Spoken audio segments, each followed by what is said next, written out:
معزز سامعین گرامی قدر، غزوہ بدر کے احوال کو آپ لوگوں کے سامنے رکھا۔ غزوہ بدر کی ایک اطلاع مسلمانوں کو ملی اور ایک اطلاع کافروں کو ملی۔ جب غزوہ بدر اختتام کو پہنچا تو رسول اللہ صلی اللہ علیہ وسلم نے جنگوں کے اندر ایک سنت کو اپنایا۔ وہ سنت یہ تھی کہ رسول اللہ صلی اللہ علیہ وسلم نے وہاں پہ 3 دن قیام کیا، اور پھر یہ رسول اللہ صلی اللہ علیہ وسلم کی ایک مستقل سنت ہو گئی، اور محدثین نے، فقہا نے ان 3 دن کے قیام کے حوالے سے بہت سی آراء رکھی ہیں۔ جو چاہتا ہے وہ ان کا تفصیل سے مطالعہ کر سکتا ہے۔ مختصر یہ کہ رسول اللہ صلی اللہ علیہ وسلم 3 دن قیام جہاں پہ بھی فتح حاصل کرتے تھے وہاں پہ اس لیے رکھتے تھے کہ پہلی بات، جو ساتھی بیمار ہیں، جو زخمی ہو گئے ہیں، ان کی اچھی طرح دیکھ بھال ہو جائے، جو فوت ہو گئے ان کے جنازوں کا، ان کے کفن دفن کا انتظام ہو جائے، جو مال غنیمت ملا ہے اس کی مناسب تقسیم ہو جائے۔ اسی طرح ایک حکمت یہ بھی ہے کہ جن کو شکست دی ہے وہیں پہ ٹھہر جانا اس بات کی علامت ہوتا ہے کہ ہم منتظر ہیں، اگر تم پلٹ کر وار کرنا چاہتے ہو ہم یہیں پہ بیٹھے ہیں، ہم تم سے خوف زدہ نہیں ہیں، ہم تم سے ڈرنے والے نہیں ہیں۔ اس طرح کی دیگر حکمتیں بھی فقہا نے بیان کی، تو رسول اللہ صلی اللہ علیہ وسلم نے سنت کو بھی اپنایا۔ آپ کے سامنے غزوہ بدر کے بعض قیدیوں کا ذکر کیا۔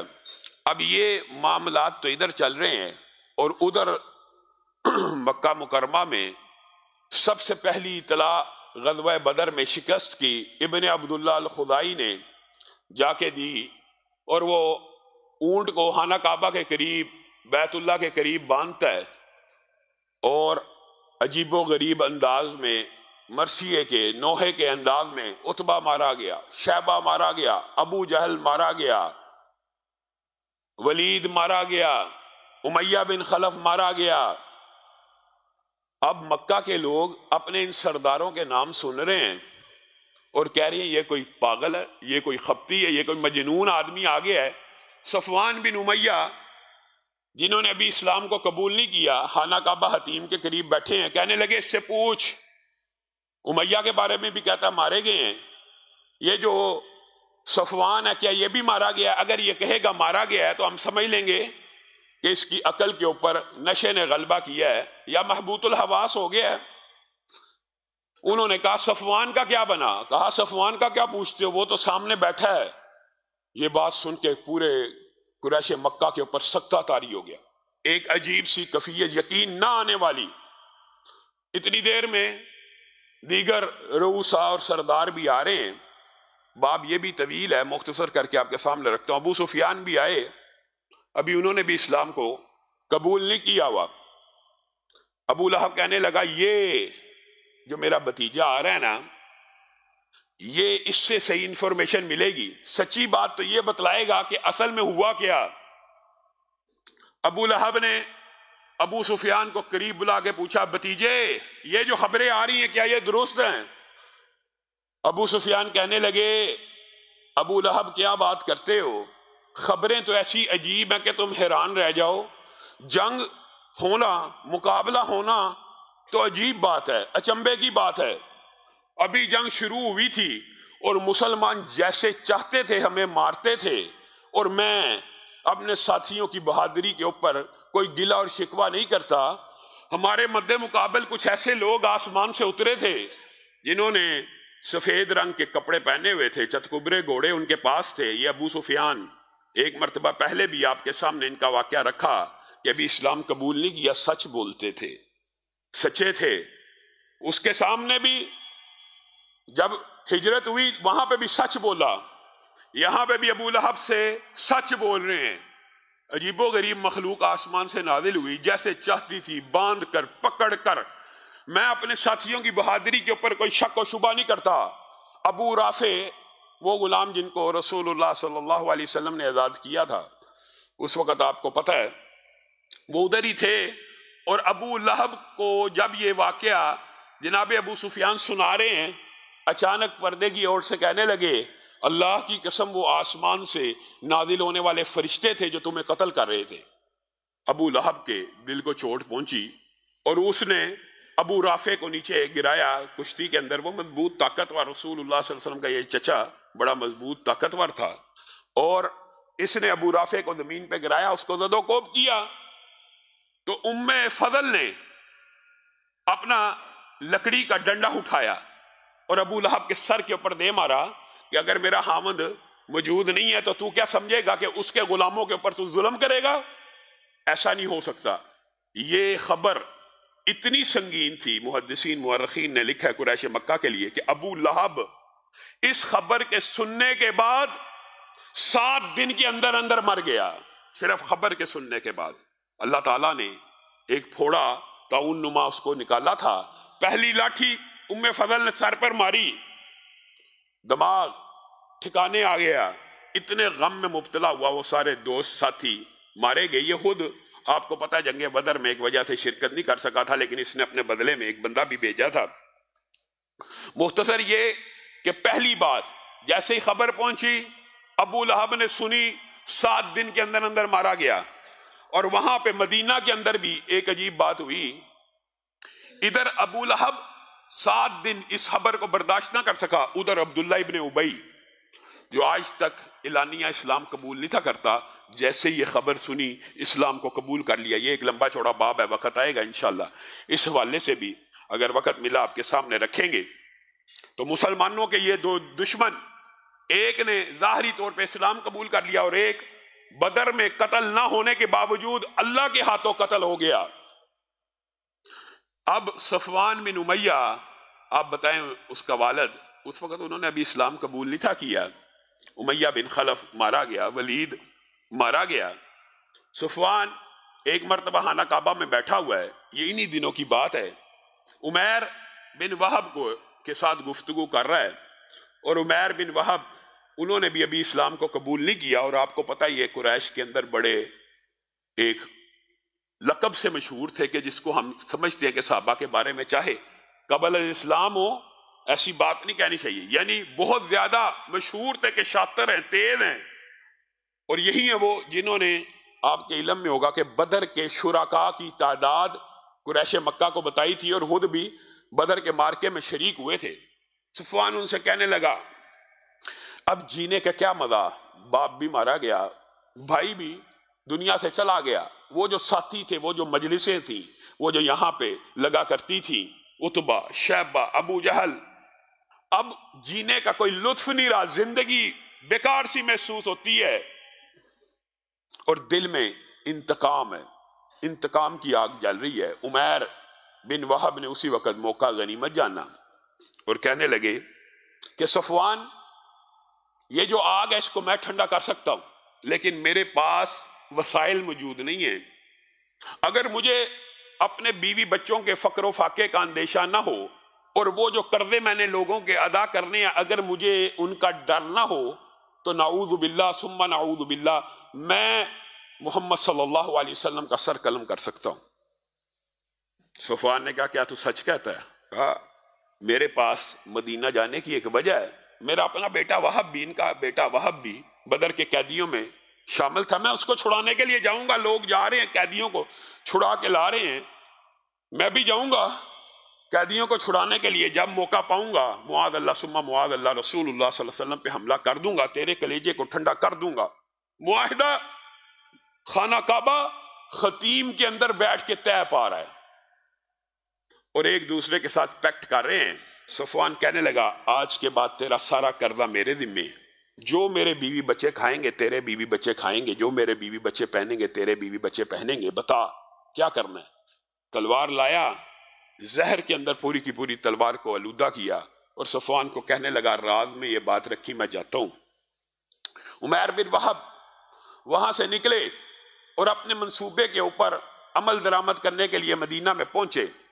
ابھی مدینہ پہنچے ہیں، حضرت عمر کو اللہ رب العزت نے یہ صلاحیت عطا کی تھی کہ حضرت عمر کسی شخص کے بارے میں جو اندازہ لگاتے تھے 90% بالعموم وہی پورا ہو جاتا تھا۔ حضرت عمر نے عمیر بن وہب کو آتے دیکھا، کہنے لگے اللہ کا دشمن کسی خطرناک ارادے سے لگتا ہے، کسی خطرناک ارادے سے آیا لگتا ہے. اپنے ساتھیوں کو کہا اس کے اوپر نظر رکھنا، یہ قریش کا مشہور شاطر اور شیطان ہے، اور یہ ہے وہ ہے، اس کے اوپر نظر رکھنا. رسول اللہ صلی اللہ علیہ وسلم کو اس کے ساتھ تنہا مت چھوڑنا. حضرت عمر کہتے ہیں رسول اللہ صلی اللہ علیہ وسلم کے دربار میں پیش ہوا، صحابہ ساتھ ہیں. حضرت عمر نے روکنے کی کوشش کی کہ بس تیرا دائرہ کار یہاں ہے، رسول اللہ وہاں، اس سے آگے نہیں تو بڑھ سکتا. تلوار گلے میں لٹکائی ہوئی ہے، اسی کو گرفتار کر کے رسول اللہ کے دربار میں پیش کر رہے ہیں. رسول اللہ صلی اللہ علیہ وسلم نے عمر کو کہا چھوڑ دے، اس کو میرے قریب آنے دے. اب عمیر کی بھی دلوں کی دھڑکن بے ترتیب ہونے لگی کہ اب موقع ہے، اسی وقت کام کرنا ہے یا کسی اور موقع کو پانا ہے. رسول اللہ صلی اللہ علیہ وسلم نے عمر کو، صحابہ کو کہا بیٹھ جاؤ، پیچھے ہٹ جاؤ، اس کو براہ راست میرے قریب آنے دو. یہ رسول اللہ صلی اللہ علیہ وسلم کا انداز تبلیغ بھی تھا اور لوگوں کے ساتھ حسن سلوک بھی تھا کہ اپنے دشمن کے ساتھ بھی جب بات کرتے نہایت قریب کر لیا کرتے، نہایت پیار اور محبت سے اس سے گفتگو کرتے تاکہ اس کے دل کے اوپر اثر ہو جائے. عمیر کو بھی کہا قریب آؤ. جب قریب آئے کہنے لگے عمیر کس ارادے سے آئے ہو؟ اللہ کے رسول، اس وقت تو ظاہر ایمان نہیں تھا لایا. رسول اللہ کو مخاطب ہو کے کہنے لگا میرا بیٹا آپ کی قید میں ہے، اس کو چھڑوانے کے لیے آیا ہوں. رسول اللہ صلی اللہ علیہ وسلم مسکرانا شروع ہو گئے. یہ جو گلے میں تلوار لٹکی ہے اس کا کیا؟ عمیر نے بڑا شاطرانہ جواب دیا ان تلواروں نے ہمارے ساتھ کیا اچھا کیا؟ ایک دوسرے کو قتل کیا، ایک دوسرے کے بچوں کو یتیم کیا. ان تلواروں کو اللہ غارت کرے. رسول اللہ صلی اللہ علیہ وسلم پھر مسکرانا شروع ہو گئے. کہا عمیر قریب تو آؤ. قریب جب آ گئے کہا عمیر تمہیں وہ دن یاد ہے کہ جب تم حتیم میں صفوان کے ساتھ بیٹھے تھے اور ایک معاہدہ کر رہے تھے اور اس تلوار کو تم نے زہر لگایا تھا کہ اس تلوار سے رسول اللہ صلی اللہ علیہ وسلم کی گردن کو اڑا دو گے؟ بس پھر عقل مند کے لیے ایک بات ہی ہدایت کا سبب بن جاتی ہے. وہی عمیر جو قتل کی نیت سے آیا تھا، رسول اللہ صلی اللہ علیہ وسلم کی گفتگو سنی، کہا اشہد انک رسول اللہ، آپ اللہ کے رسول ہیں. کیونکہ روئے زمین کے اوپر اس وقت خانہ کعبہ اور حتیم میں میرے اور صفوان کے علاوہ کوئی نہیں تھا بیٹھا. آپ کو اگر خبر دیا تو اللہ نے دی ہے. اسی وقت اسلام کو قبول کیا. ادھر صفوان مکہ کے اندر یہ بات مشہور کر رہا تھا کہ کچھ دن بعد ایک ایسی خبر آئے گی جس سے تم لوگوں کے کلیجے ٹھنڈے ہو جائیں گے. جب خبر پہنچی کہ چچا داد عمیر نے اسلام کو قبول کر لیا تو قسم کھا لی آج کے بعد میں اس سے کلام نہیں کروں گا. اور حیران رہ گیا یہ کیا معاملہ ہے. یہاں سے لوگ قتل کرنے کی نیت سے جاتے ہیں، وہاں پہ جا کے اسلام قبول کر لیتے ہیں.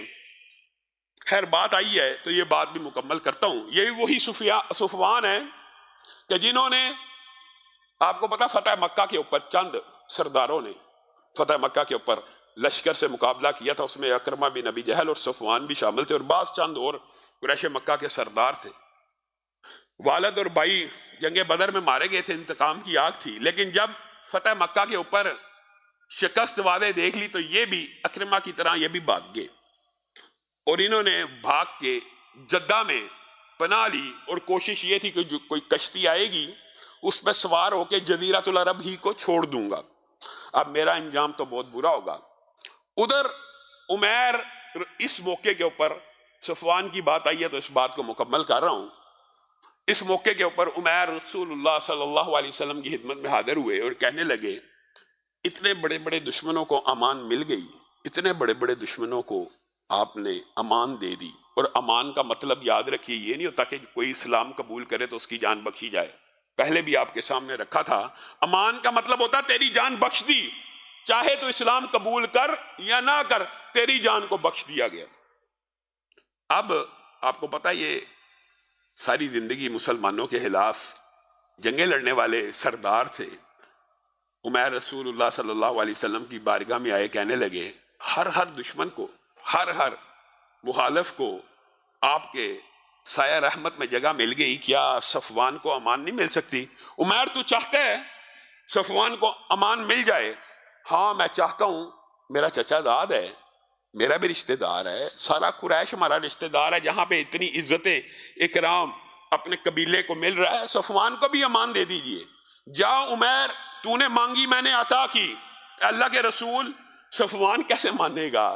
یعنی خود بھی یقین ہے کہ اتنے جرائم ہیں کہ صفوان کیسے مانے گا کہ رسول اللہ صلی اللہ علیہ وسلم نے امان دے دی؟ بعض روایات میں آتا ہے رسول اللہ صلی اللہ علیہ وسلم نے اپنی چادر دی، بعض میں آتا ہے امامہ دے دیا کہ جا اس کو دکھا دیے رسول اللہ نے تیری امان نشانی کے طور پہ یہ چادر اور امامہ دے دی ہے۔ اب عمیر صفوان کے پیچھے پیچھے تعاقب میں جدہ پہنچتے ہیں، کشتی پہ بیٹھ چکے ہیں، اور صفوان نے جب عمیر کو دیکھا تو کہنے لگا اللہ کی قسم میرے سے کلام نہ کری، تیرا میرا معاہدہ ہوا تھا اور میں نے اللہ کی قسم کھائی تھی اور میں تیرے ساتھ کبھی کلام نہیں کروں گا۔ صفوان کیوں اپنے آپ کو ہلاکت میں ڈالتے ہو؟ اور یہ عربی زبان کا مشہور مکالمہ ہے اور عربی ادب میں ہی اس کا پڑھنے کا جو لطف ہے، اردو میں کوشش کریں گے آپ کے سامنے کچھ رکھیں۔ کیوں اپنے آپ کو ہلاکت میں ڈالتا ہے؟ رسول اللہ صلی اللہ علیہ وسلم نے تجھ جیسے مجرم کو بھی امان دے دی ہے، میرے جیسے مجرم کو ممکن نہیں ہے۔ یہ امامہ دیکھ رہا ہے، یہ چادر دیکھ رہا ہے، یہ رسول اللہ صلی اللہ علیہ وسلم نے بطور نشانی عطا کی ہے۔ کیا باتیں کر رہا ہے؟ مجھے امان مل سکتی ہے؟ کبھی نہیں مل سکتی۔ اور فدا کا ابی و امی، یہ عمیر نے تبلیغی حکمت عملی کو اختیار کیا۔ صفوان تجھ پہ میرے ماں باپ قربان ہو تاکہ دل نرم پڑ جائے۔ صفوان میرے سے کلام کر، تجھ پہ میرے ماں باپ قربان ہو۔ ہوا افضل الناس، ہوا احلم الناس، ہوا افضل الناس، ہوا احلم الناس۔ اے صفوان تجھے کیا پتا رسول اللہ صلی اللہ علیہ وسلم کیا ہیں؟ وہ لوگوں میں سب سے زیادہ افضل ہیں، وہ لوگوں میں سب سے زیادہ حلیم ہیں، وہ لوگوں میں سب سے زیادہ رحم کرنے والے ہیں۔ ہوا اجود الناس، وہ لوگوں میں سے سب سے زیادہ سخی ہیں۔ تو اپنی امان کی بات کرتا ہے؟ خدا کی قسم اگر تو رسول اللہ صلی اللہ علیہ وسلم کی سایہ شفقت میں آ جائے، تجھے پتہ ہی نہیں رسول اللہ صلی اللہ علیہ وسلم تیرے ساتھ کیا معاملہ کرے۔ اچھا، عزہ عزک، شرفہ شرفک، ملکہ ملکک، ان کی عزت تیری عزت ہے، تیرے رشتہ دار ہیں، ان کا شرف تیرے لیے باعث شرف ہے، ان کی بادشاہت صفوان تیری بادشاہت ہے۔ تمہیں کس چیز نے دھوکے میں ڈال دیا؟ اپنے ہی قوم اور قبیلے میں پیدا ہونے والے نبی کے خلاف تلواروں کو سونت دیا۔ ان کی عزت قریش کی عزت ہے، ان کا وقار قریش کا وقار ہے۔ صفوان کا کلیجہ اب پسیج رہے، میں ایک شرط کے اوپر تیرے ساتھ چلوں گا کہ تو نے مجھے امان میں رکھنا ہے۔ اگر رسول اللہ صلی اللہ علیہ وسلم تیری بات کی تصدیق کر دیں، انہوں نے مجھے امان دیا، میں رک جاؤں گا، ورنہ میں پھر تو پابند ہے مجھے یہاں پہ واپس چھوڑنے کا۔ ٹھیک ہے چل۔ رسول اللہ صلی اللہ علیہ وسلم کے پاس گیا اور گھوڑے سے نہ اترا، کہنے لگا اے محمد صلی اللہ علیہ وسلم، کیا آپ نے میرے جیسوں کو بھی ازلی دشمنوں کو امان دے دی ہے؟ رسول اللہ نے کہا صفوان نیچے اتر، اللہ کی قسم تو امان میں ہے، کوئی میرا ساتھی تلوار تو دور کی بات ہے تجھے تنکا بھی نہیں لگائے گا۔ اچھا، حیرت زدہ ہو رہ گیا۔ رسول اللہ صلی اللہ علیہ وسلم کی امان پا کے خود بھی حیران ہے، خود بھی ششدر ہے۔ اب رسول اللہ صلی اللہ علیہ وسلم کو علم تھا کہ صفوان کے گھر میں بہت سا اسلحہ بھی پڑا ہے، قریش مکہ کا اور اسلحانے کا نگہبان تھا قریش کے سارے ہتھیاروں کا، اور اس کے پاس بہت زیادہ اسلحہ تھا، بہت بڑا سردار تھا۔ رسول اللہ صلی اللہ علیہ وسلم نے کہا صفوان حنین کا مارکا، حنین کے لیے جانا ہے، ہمیں تیرے اسلحے کی ضرورت ہے، کیا ہمیں دے گا؟ کہا اب تو میں آپ کا قیدی ہوں، اب تو میں آپ کی امان میں ہوں، آپ جیسے چاہیں قبضہ بھی کر سکتے ہیں، کیا زبردستی لے رہے ہیں کہ مانگ کے لے رہے ہیں؟ رسول اللہ صلی اللہ علیہ وسلم نے کہا تھا بل عاریۃ مضمونۃ، بلکہ مانگ کے لے رہا ہوں، ادھار لے رہا ہوں، ضمانت کے طور پہ لے رہا ہوں، جو جو چیز ٹوٹی ہوگی واپس کی جائے گی۔ صفوان کے کلیجے کو چوٹ پہنچی کہ کبھی فاتح بھی چیزیں عاریۃ لیتے ہیں، کبھی فاتح بھی مانگ کے کوئی چیز لیتے ہیں۔ دل کے اندر تبدیلی آنا شروع ہو چکی ہے، کہنے لگا آپ کو عطا کیے۔ رسول اللہ صلی اللہ علیہ وسلم کے ساتھ حنین کے مارکے میں شریک ہوا اور رسول اللہ صلی اللہ علیہ وسلم سے کہا مجھے 4 مہینے عطا کیجئے، میں اسلام کو سٹڈی کرنا چاہتا ہوں، اگر 4 مہینوں میں میرے ذہن میں اسلام سچا مذہب ہوا قبول کر لوں گا، نہیں تو آپ کا راستہ چھوڑ دوں گا، آپ اپنا کام کرنا، میں اپنا کام کروں گا۔ لیکن حنین کی واپسی کے اوپر، حنین کے اندر انہوں نے رسول اللہ صلی اللہ علیہ وسلم کی طرف سے جنگ بھی کی، لیکن اسلام قبول نہیں تھا کیا۔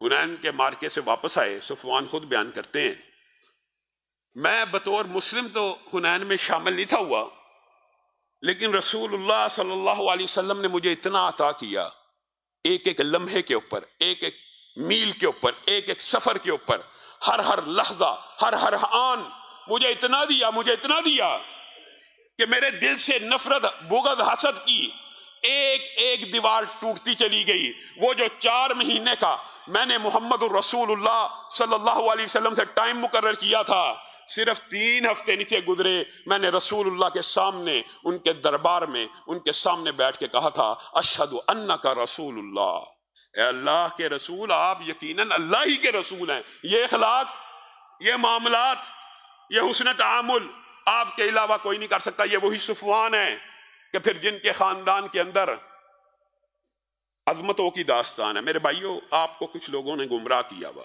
ہاں ٹھیک ہے، ابتدا میں قریش مکہ کے ساتھ رسول اللہ صلی اللہ علیہ وسلم کی جنگیں ہوئی، لیکن انہی سرداروں کے بیٹوں نے رسول اللہ کے ہاتھ کے اوپر اسلام کو قبول کیا، اور پھر جب مکہ پہنچے تو پتہ لگا جس نے ہجرت نہیں کی اس کا کوئی اسلام نہیں، ہجرت کر کے مدینہ آ گئے۔ یہاں آ کے پتہ چلا کہ فتح مکہ کے بعد کوئی ہجرت نہیں۔ حضرت عباس کے پاس ٹھہرے، رسول اللہ صلی اللہ علیہ وسلم نے کہا، تو ہجرت میں تخیر کر چکا ہے، واپس مکہ چل، اسلام کی تبلیغ کر۔ پھر انہوں نے ساری زندگی اسلام کی تبلیغ کی۔ ان کا بیٹا عبداللہ، وہی عبداللہ جس کے بارے میں مشہور ہے کہ اس کے گھر میں مکہ میں چولہا نہیں تھا پوجا کرتا، کس کے لیے؟ غریبوں کے لیے، مفلسوں کے لیے، مزدوروں کے لیے۔ پھر یہاں پہ انہی صحابہ نے جو پہلے رسول اللہ صلی اللہ علیہ وسلم کے خلاف تلواروں کو بے نیام کرتے تھے، اسلام قبول کرنے کے بعد عظمتوں کی داستانیں رقم کی۔ اللہ رب العزت جو کہا گیا، جو سنا گیا، اس کو سمجھنے کی توفیق عنایت فرمائے۔